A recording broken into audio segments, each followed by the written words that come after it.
because that's Miss Pike's on, Oh, I see. Oh, on the audio. Okay, I'm now ready. the name Drew Herdman might well be ringing a bell with one or two of you, particularly Drew's last name. The Herdman Library, of course, was synonymous with Port Erin 1 or 2 years ago. I've got Drew as our special guest today.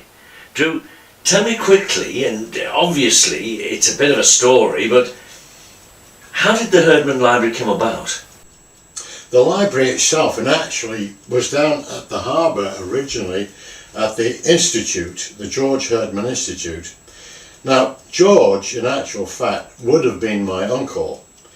He was my mother's brother, obviously, but he was killed at the Battle of the Somme in the First World War. And the library down at the harbour was built and donated by my grandparents in his memory, the George Herdman Institute. Now, when the two was sold, even though it was in perpetuity, when all the ShopRite and all that little enclave was built, they built the George Herdman Library. They brought all the books up from the toot, and that's how that came to be. It was just in his memory. But there's a great connection, not only with George, but the family over the maritime work being done within Port Erin Bay and around the surrounding Irish Sea. Yeah, that was started by my grandfather, Sir William, who was with Liverpool University. They came over here to start the Marine Biological Station so that they could do research work over here, and it became world famous.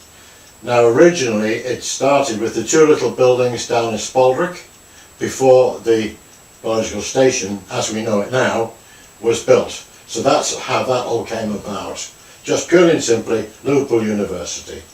You and I, you know, we have something in common, and that is we were introduced to the Isle of Man at a very young age. Now, you weren't born here, but I know that almost from being brought to the Isle of Man, something happened, something clicked. What was it about the Isle of Man in those days that as a youngster you were most attracted to? Oh, it was just peaceful. It was absolutely wonderful. I had a fantastic upbringing here. You could go out, my mum would say, back at lunchtime. Now everybody knew everybody. So all the children were perfectly safe here because there were always people looking and making sure that you were all right. Bit different from when you were in Liverpool. Absolutely, absolutely. So how come you're here now, really, I suppose? That's the question, all those years on. Because of my childhood, I was so inculcated with the island as a child. It means imbued. Attracted. This was my place. This is my spiritual home. Oh, interesting. If I'm off the island, I want to get back. So I was here during the war, and before that, and after that for a while, until I had to leave because there was no work. But I always wanted to get back. This is the place, my spiritual home. What brought you back, and when did that happen? I came back after my mother died, actually. I wanted to work here. I wanted to be here. But in 1954, 1955, when the tourism started to collapse because of Freddie Laker and the Mediterranean holidays, there wasn't the work, so I had to leave. But I swore then I would come back. Now it took me 50 years, but 10 years ago I got back and here I stay. Got to mention the business of you going on the beach taking photographs, because you were well known in those days for that, weren't you? Yes. Tell me about it. That was, I was employed by Keggs, SR Kegg in Douglas, the photographic place, as their beach photographer, but it entailed a lot more. For example, I would have to go around over lunchtime dragging people out of the hotels for group photographs on the steps, because 1954, very few people had cars and very few people had cameras, not like today. So 9 o'clock in the morning, start on the promenade there, click, click, click, click, everybody coming down to the beach, then onto the beach, lunchtime around the hotels, back on the beach in the afternoon, and then in the evening in the hotels, round the dining tables, the Balqueen, for example, I would go there, dinner dances, fancy dress, all that stuff. Wednesday afternoon down at the Bathing Beauty competition, taking photographs there. I took thousands of photographs.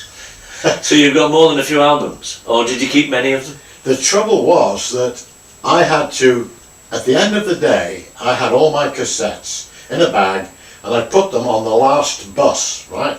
They would go to Douglas to be processed overnight. I would then have to meet the first bus with all the prints. The prints would then go, I'd take them up to the shop where they'd all be displayed, and the people could come in, I want that, and they would take their prints away the next day. But I never saw the negatives. They were all kept at kegs in Douglas. So when I came back, I thought, there's a lot of photographs I would like. So I found out that all their archive photos had been scrapped, gone.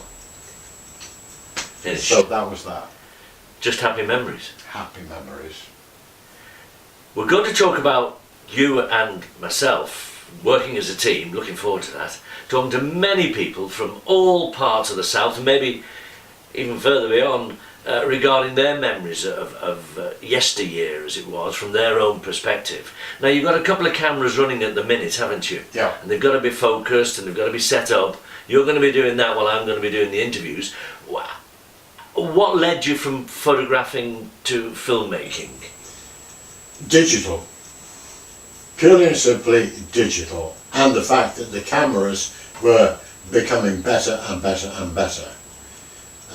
The original ones were a bit ropey, let's face it. But nowadays, digital cameras, we're getting professional quality, purely and simply for that reason. Now, what you also do, as a lot of people will see when they look at our website, the Russian Heritage Trust website, they'll see various photographs, for example, from yesteryear, and obviously they must ring a bell with you personally, I would suggest. Yes.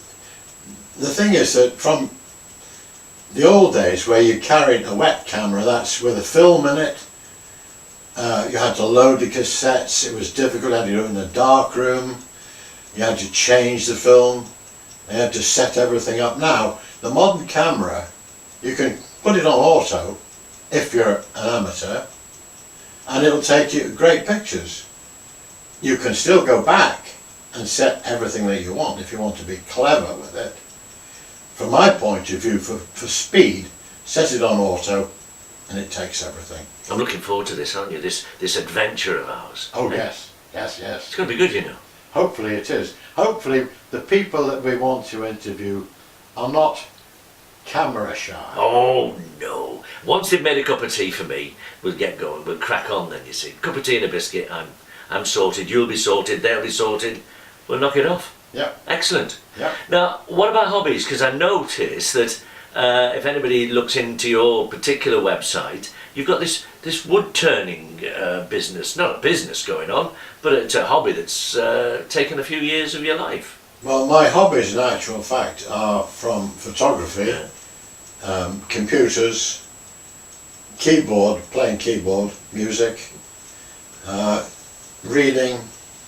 And wood turning has got to come into it. And wood turning, that's now, yeah, you would drag that one up. Basically, many years ago, I went to a night school for carpentry. I thought I'll learn a bit. And there was a lathe there, and I thought, oh, let's have a go at that. Can I have a go? Yeah. And I turned a nice little bowl. So I thought, hey, this is rather nice. But work got in the way, life got in the way, and I forgot about it until about 6 months ago. I was looking through YouTube and I found a blind wood turner. Now this man is totally blind and he's producing wonderful stuff. And I thought, he can do that, I can do that. So I contacted him actually on the telephone. We'd had a chat and all the rest of it. Oh yeah, yeah, yeah. So I thought, why not? So I bought myself a little mid-range lead. There's the alarm. That's it. What does that tell us? Stop.